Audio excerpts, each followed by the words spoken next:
কি অদ্ভুত আমাদের মানসিকতা, যে বিশ্বাস করে ঠকে আমরা তাকে বলি বোকা, আর যে বিশ্বাসের সুযোগ নিয়ে ঠকায় আমরা তাকে বলি বুদ্ধিমান।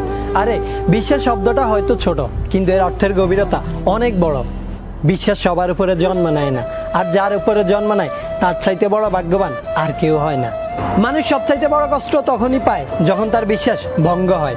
কষ্টকর হলো এটাই সত্যি যে খুব কাছের মানুষগুলোই বিশ্বাস নিয়ে খেলা করে।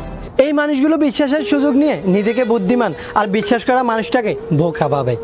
আসলে বোকা সে নয় যে তোমাকে বিশ্বাস করে, বোকা হচ্ছে তুমি, কারণ তুমি এমন একজন মানুষের বিশ্বাস নিয়ে খেলছো যে তোমাকে নিজের চাইতেও বেশি ভালোবাসে আর বিশ্বাস করে। আপন তো অনেকেই হয়, কিন্তু বিশ্বস্ত কয়জনই বা হয়। বিশ্বাস হচ্ছে কাঁচের গ্লাসের মতো, যদি একবার ভেঙে যায় তাহলে হাজার চেষ্টা করেও জোড়া লাগানো যায় না। আর এই বিশ্বাসী মানুষগুলো অনেকটাই ব্যতিক্রম হয়, তাই এই মানুষগুলোর বিশ্বাস নিয়ে কখনোই খেলা করো না। কারণ এই মানুষগুলো যেমন অন্ধবিশ্বাস আর নিজের চাইতেও বেশি ভালোবাসতে জানে, ঠিক তেমনি একবার বিশ্বাস ভেঙে গেলে তার চাইতেও বেশি ঘৃণা করতে জানে।